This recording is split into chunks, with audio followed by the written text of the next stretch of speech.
ॐ अग्ने व्रतपते व्रतं चरिष्यामि तच्छकीयं तन्मे राध्यताम् इदमहमन्त्रितात् सत्यमुपैमि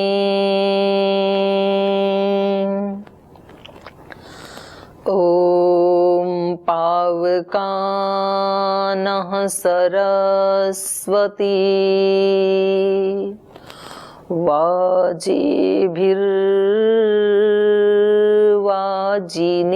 वाजिनीवती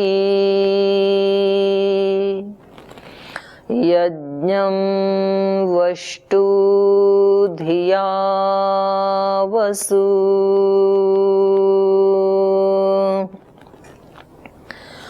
ॐ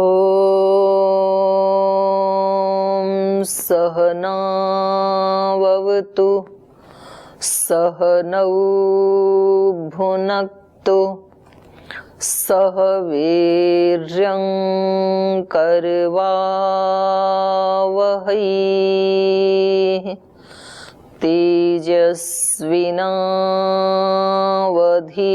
तेजस्विनावधीतमस्तु मा विद्विषावहै ॐ शान्ति शान्ति शान्तिः।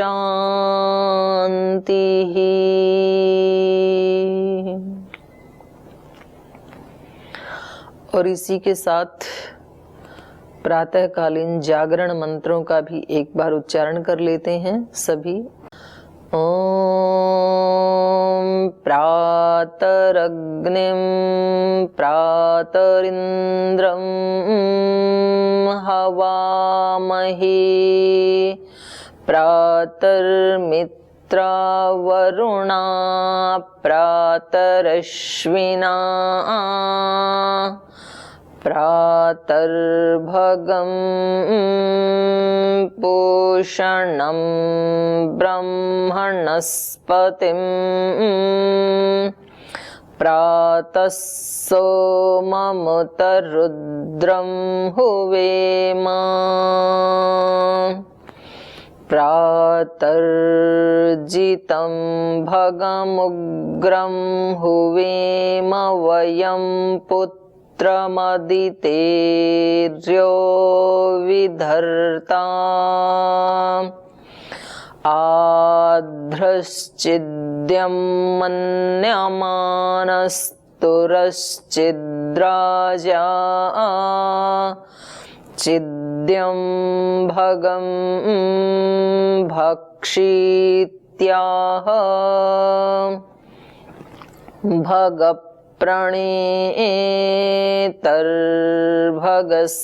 भगप्रणेतर्भगसत्यराधो भगे मां धियमुदवाददन्नः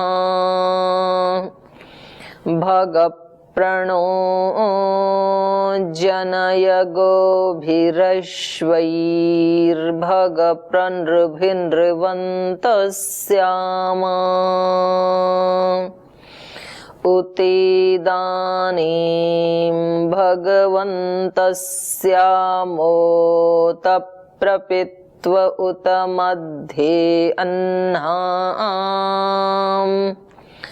उतोदितामघवन् सूर्यस्य वयं देवानां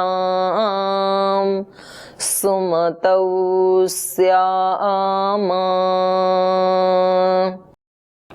भग एव भगवानस्तु देवास्तेन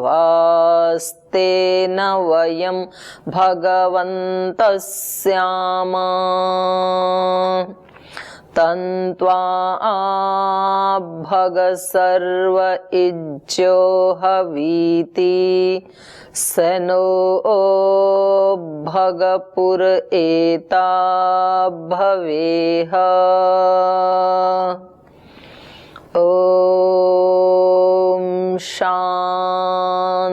शांति शांति।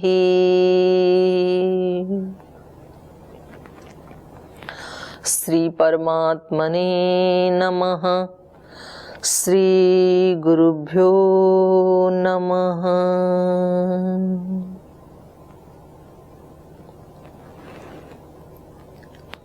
ओम।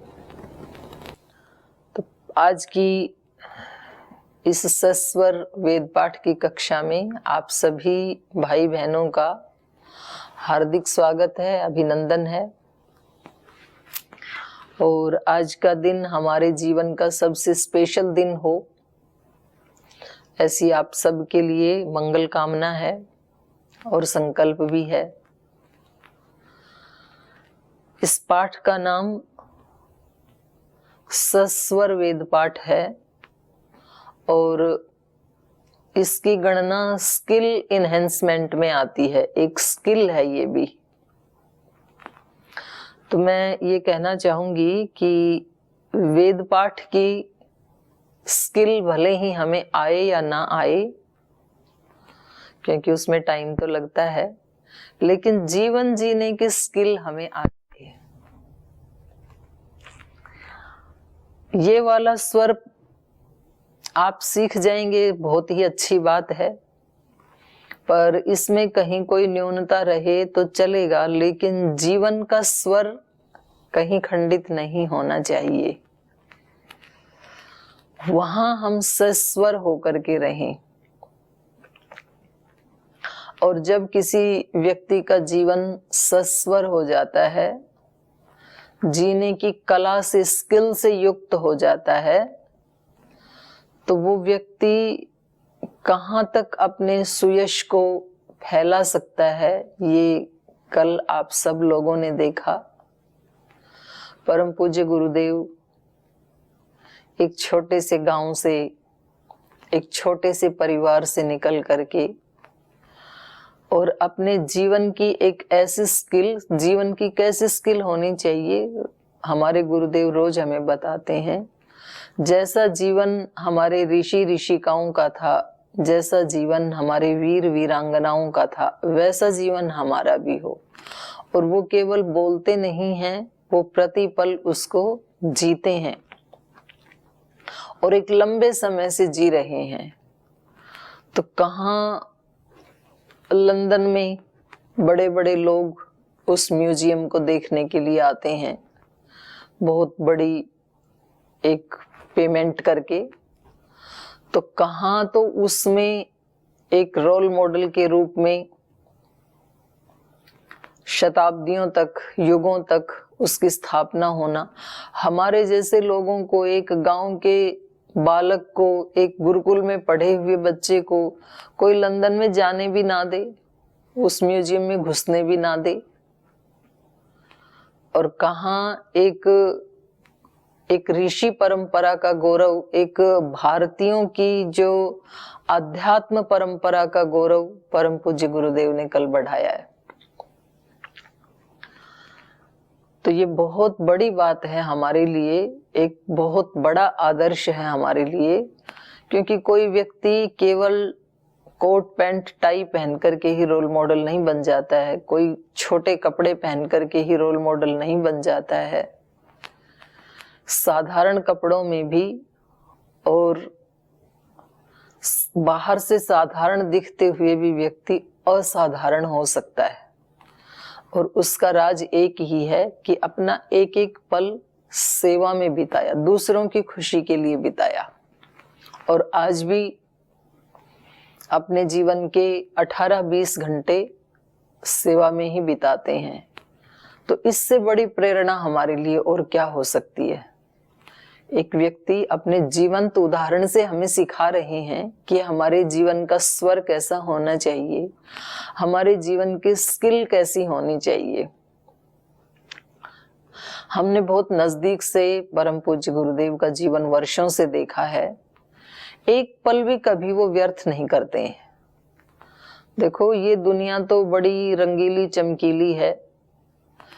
एक बार आप मोबाइल खोल के बैठो, फेसबुक देखने लगो, कब 2, ढाई, 3 घंटे बीत जाएंगे पता ही नहीं चलेगा। एक बार टीवी खोल के देखो, कोई एक सीरियल देखने लगो, कब आपका 1-2 घंटे बीत जाएंगे पता ही नहीं चलेगा। एक बार का कोई सांसारिक फ्रेंड के साथ बैठ करके आप बातचीत करना शुरू करो, भले ही फोन पे ही बात करना शुरू करो, कब आपके 10, 15, 20 मिनट, आधा घंटा बीत जाएगा पता ही नहीं चलेगा। कब कब हम अपने जीवन का लॉस करते हैं, टाइम का लॉस करते हैं। तो हमने परम पूज्य गुरुदेव से यही सीखा है कि समय की उन्होंने हीरे मोतियों से भी ज्यादा कीमत आंकी है। और जो व्यक्ति अपने समय को इतना अनमोल समझता है, उसका एक एक क्षण इतना कीमती समझता है, तो एक दिन समय उस व्यक्ति को हीरे मोतियों से भी महंगा बना देता है, हीरे मोतियों से भी कीमती बना देता है। तो हमें भी अपने गुरुदेव से इसी स्किल को सीखना है और इसीलिए हम ब्रह्म मुहूर्त में उन दिव्य शक्तियों के सानिध्य में अपने आप को, उनके चरणों में अपने आप को समर्पित करते हैं, अलाइनमेंट करते हैं उनके साथ अपनी चेतना का, कि हमारा भी एक एक दिन ऐसे बीते, ऐसे हम अपने जीवन के उत्कर्ष को प्राप्त करें, क्योंकि अभी नहीं तो कभी नहीं। महापुरुष आते हैं, हर युग में आते हैं, कुछ शताब्दियों के बाद आ जाते हैं, तो वैसे तो उनके जो उपदेश हैं, उनके जीवन के आदर्श हैं, वो सदा ही विद्यमान रहते हैं मानवता के लिए। जैसे श्री राम के आदर्श आज भी हमारे लिए विद्यमान हैं। लेकिन जो लोग श्री राम के साथ रहे, योगेश्वर कृष्ण के साथ रहे, तो वो जो जीवंतता होती है, वो जो लाइव एक एनवायरनमेंट होता है, उसकी बात ही कुछ अलग होती है।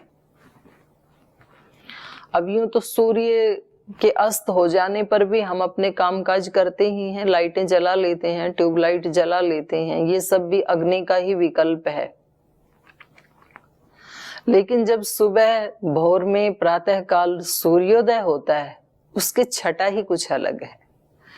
पूषा काल होता है, आप अपनी खिड़की खोल के, दरवाजा खोल करके देखते हैं, पूरे आकाश में एक लालिमा छाई हुई होती है, पक्षी उड़ रहे होते हैं, एक पूरी एनर्जी का व्यक्ति को जो फीलिंग होती है। और थोड़ी देर के बाद वो डिवाइन चमचमाता हुआ सूरज, एक दीपक निकल करके आ जाता है आकाश में से और पूरे पृथ्वीलोक को अपने दिव्य तेज से आलोकित कर देता है। उसकी बात ही कुछ और होती है। तो आप और हम सब बहुत सौभाग्यशाली आत्मा हैं कि हम एक ऐसे बुद्ध पुरुष के सानिध्य में रहते हैं, हम एक ऐसे युग पुरुष के सानिध्य में रहते हैं। देखो, जीवन और जगत में परिवर्तन लाने के लिए आज कितने लोग लगे हुए हैं, कितनी सामाजिक संस्थाएं लगी हुई हैं, सोशल वर्कर्स लगे हुए हैं, लाखों चेंज लाएं, कितने पॉलिटिकल लोग लगे हुए हैं, कितने आध्यात्मिक लोग लगे हुए हैं, तथाकथित आध्यात्मिक लोग लगे हुए हैं, मत पंथ संप्रदाय लगे हुए हैं, कितनी प्रेयर्स होती हैं, कितने लोग लगे हुए हैं। लेकिन तो भी युग की धारा को कौन बदल सकता है? जो पहले खुद को बदल लेता है और युग को बदल देता है, वो युग की धारा को भी बदल देता है। ये मैं बहुत बड़ी बात कह रही हूं आपको सुबह सुबह, क्योंकि हमने एक ऐसे महामानव के दर्शन किए हैं, उनके सानिध्य में हमें जीने को मिला है, जिन्होंने पहले स्वयं को बदला। कहां वो गांव का छोटा सा बालक, और फिर उन्होंने युग को बदला। जिसको योग कलयुग कहते थे, उस योग को आज योग युग कहते हैं। योगा का युग है भाई, ऐसे कहने लग गए लोग। तो जो खुद को बदल सकता है, जो युग को बदल सकता है, वो अगली बात कह रही हूं जिसको आप और हम सब देखेंगे कुछ ही वर्षों में। वो युग की धारा भी बदलने वाली है। आज जो देश भिन्न भिन्न कहीं मत पंथ संप्रदायों का झगड़ा है, कहीं एक दूसरे के ऊपर आरोप प्रत्यारोप, कहीं घृणा, कहीं विद्वेष फैला हुआ है। व्यक्ति अपने आप को सर्वोत्कृष्ट मानता है, दूसरे व्यक्ति को बहुत निम्न मानता है। कितनी कितनी तरह की साजिशें रचता है व्यक्ति। सब कुछ होते हुए, इतना ज्ञान होते हुए, इतनी साइंस होते हुए, टेक्नोलॉजी होते हुए, व्यक्ति अंदर से सुखी नहीं है, शांत नहीं है, उस दिव्यता को महसूस नहीं करता है। तो ये सब करने के लिए भी भगवान किसी ऐसे ही महापुरुष को अपना निमित्त बनाते हैं और फिर वो युग की धारा बदलती है। एक समय सरदार वल्लभ भाई पटेल ने, जो छोटी छोटी रियासतों में देश बटा हुआ था, और उन सब के पास जा जा करके उनको एक किया। आचार्य विनोबा भावे, कुछ ऐसे लोग थे जो बेचारों को इधर से निकाल दिया, उधर से निकाल दिया। कोई घर नहीं है, रहने को जमीन जायदाद स्थान नहीं है। आचार्य विनोबा भावे ने जिनके पास ज्यादा जमीन थी उनसे जमीनें ले लेकर के उन लोगों को दान किया। कितना बड़ा काम था ये। तो कोई भी परिवर्तन, युग का परिवर्तन आध्यात्मिक चेतना के बिना नहीं हो सकता है। मेन बात ये कहना चाह रही हूं, परिवर्तन आध्यात्मिक चेतना से ही होगा।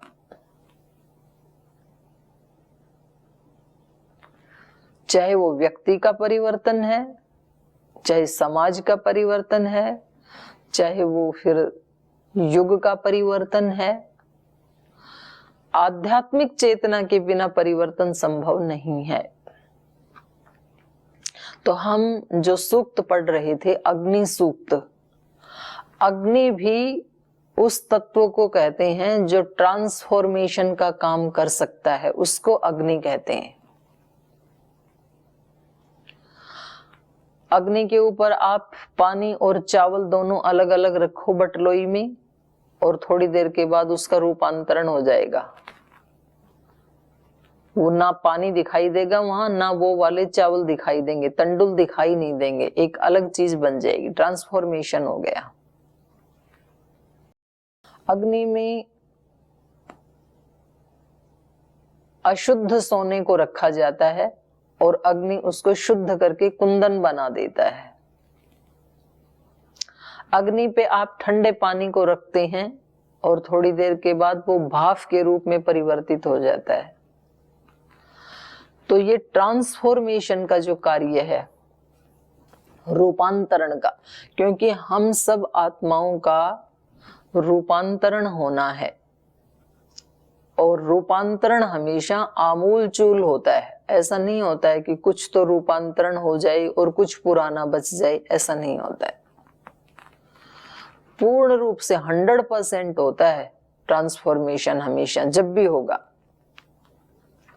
दूध से दही बन गया तो दही बिल्कुल एक अलग चीज है। अब उसमें दूध की एक बूंद भी आप निकाल के चाय में नहीं डाल सकते कि चलो थोड़ा सा तो दही बन गया और थोड़ा तो इसमें दूध भी है, तो इसमें से थोड़ा सा दूध निकाल करके एक कप चाय बना लेते हैं। ऐसा नहीं कर सकते हैं। दूध बिल्कुल एक अलग चीज है, दही बिल्कुल एक अलग चीज है।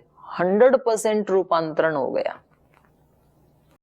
बाहर से आप कह सकते हैं कि जी मूल में तो दूध ही है, तो बाहर से हमारा शरीर वैसा ही दिखाई देगा। कोई व्यक्ति कहेगा कि ये तो वही व्यक्ति है, लेकिन अंदर से वो ट्रांसफॉर्मेशन 100% होता है।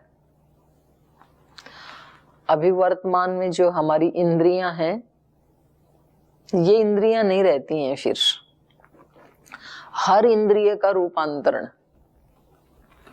चक्षु इंद्रिय से लेके, श्रवण इंद्रिय से लेकर के, घ्राण इंद्रिय से लेकर वाक इंद्रिय से लेकर सब ज्ञान इंद्रियां बदल जाती हैं। ये चक्षु वो वाले चक्षु नहीं रहते हैं, बाहर से देखने में वही आंखें दिखेंगी। अभी ये आंखें हमारी कैसी हैं? अभी हमारी आंखें ऐसी हैं, ये सत्य को भी देखती हैं, असत्य को भी देखती हैं, अच्छा भी देखती हैं, बुरा भी देखती हैं, शुद्ध भी देखती हैं, अशुद्ध भी देखती हैं, दोनों देखती हैं अभी।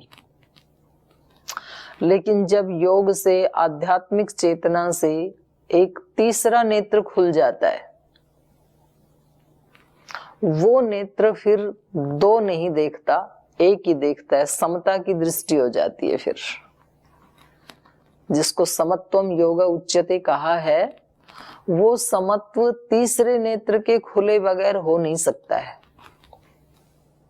तो ये समता की दृष्टि, ये चक्षु की परिवर्तन, तो ये रूपांतरण अग्नि तत्व कर सकता है, जो हम अग्नि सूक्त में पढ़ रहे हैं।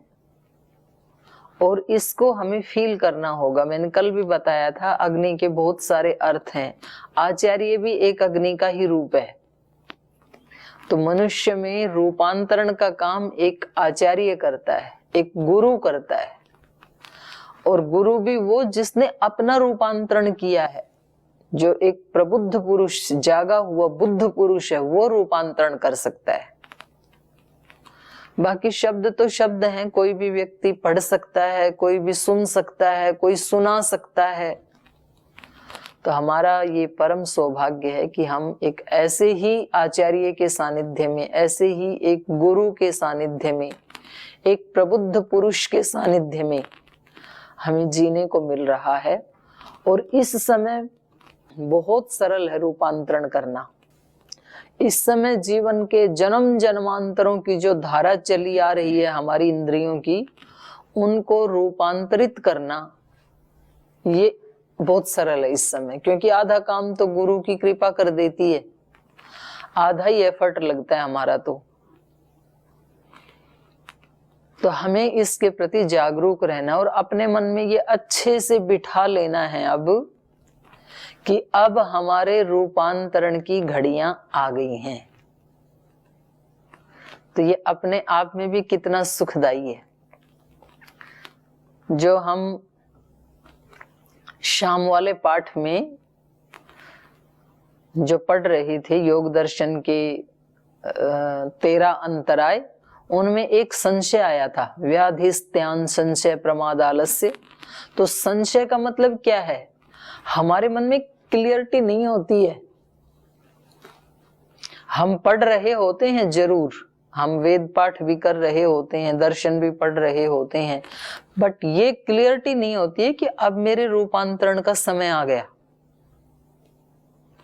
ये एक बार यदि क्लियर हो जाएगा व्यक्ति को, संशय रहित हो जाए व्यक्ति कि अब मेरे चेंज होने की घड़ियां आ गई हैं, परिस्थितियां ये संकेत कर रही हैं, ब्रह्मांड ये संकेत कर रहा है, ये जो घटनाएं घटित हो रही हैं मेरे जीवन में, ये संकेत कर रही हैं कि अब रूपांतरण का समय मेरे जीवन में उपस्थित हो गया है। तो पूरी दिनचर्या ही चेंज हो जाएगी। फिर सोचने का तरीका चेंज हो जाएगा, देखने का तरीका चेंज हो जाएगा, काम करने का तरीका चेंज हो जाएगा, व्यवहार करने का तरीका चेंज हो जाएगा, सोचने का तरीका चेंज हो जाएगा। छोटा सोच ही नहीं सकता है उसके बाद व्यक्ति। क्योंकि जब रूपांतरण हो गया, आप भगवान के एक यंत्र बन गए, आप गुरु के एक यंत्र बन गए, तो अब हमारे माध्यम से वही होगा जो गुरु करवाएंगे, हमारी मर्जी से नहीं होगा। और ये हमने पहले जो जागरण मंत्र पढ़े उसमें भी हमने चौथा मंत्र पढ़ा, देवानाम सुमतौ श्याम, आज भी हमने उच्चारण किया उसका। हम देवों की सन्मति में रहें, अपनी मति में ना रहें, क्योंकि हमारी मति इधर उधर होती रहती है, कभी ठीक होती है, कभी ठीक नहीं होती है। तो मैंने उस दिन भी बताया था, आप बड़े बड़े अक्षरों में वो निकाल करके प्रिंट आउट अपने घर में कई जगह चिपका लो। और भी तो इतनी फालतू की चीजें लगा के रखते हैं, इसको लगा के रख लो। देवानाम सुमतौ श्याम, किचन में भी, बाथरूम में भी, बेडरूम में भी, ड्राइंग रूम में भी, जिधर भी जाओगे ना तो फिर आपको पता लगेगा कि मैं अपने गुरु की सन्मति में हूँ, मैं भगवान की सन्मति में हूँ, मैं उन कोटि कोटि दिव्य पुरुषों की, ऋषि महर्षियों की सन्मति में हूँ। इसलिए मेरे सारे डिसीजन उनकी सुमति के अनुसार होंगे, मेरी अपनी अल्पमति के अनुसार नहीं होंगे। और फिर जो आनंद आता है, भले ही वो छोटा सा ही है, लेकिन व्यक्ति को इतना अट्रैक्ट करता है कि फिर वो दूसरी तरफ जा नहीं सकता है, उसको फीके लगता है फिर संसार के सारे सुख। ये चकाचौंध उसको फीकी लगने लगती है जब उसको अपने अंदर का टेस्ट आने लग जाता है। तो चलिए एक बार हम उच्चारण करते हैं अग्नि सूक्त का जो हम पढ़ रहे हैं। ओम अग्निमीळे पुरोहितं यज्ञस्य देवं ऋत्विजम् होतारं रत्नधातमम् अग्निः पूर्वेभिर्ऋषिभिरीड्यो नूतनैरुत स देवां एह वक्षति अग्निना रयिमश्नवत्पोषमेव दिवे दिवे यशसं वीरवत्तमम् अग्निना रयिमश्नवत्पोषमेव दिवे दिवे यशसं वीरवत्तमम् अग्नेयं यज्ञमध्वरं विश्वतः परिभूरसि स इद्देवेषु गच्छति अग्निर्होता कविक्रतुः सत्यश्चित्रश्रवस्तमः देवो देवेभिरागमत् यदङ्गदाशुषे त्वमग्ने भद्रं करिष्यसि तवेतत् सत्यमङ्गिरः उपत्वाग्ने दिवे दिवे दोषावस्तर्धिया वयम् नमो भरन्त एमसि राजन्तमध्वराणां गोपामृतस्य दीदिविं वर्धमानं स्वेदमे स नः पितेव सूनवेग्ने सुपायनो भव स च स्वानः स्वस्तये ॐ शान्ति शान्ति शान्तिः।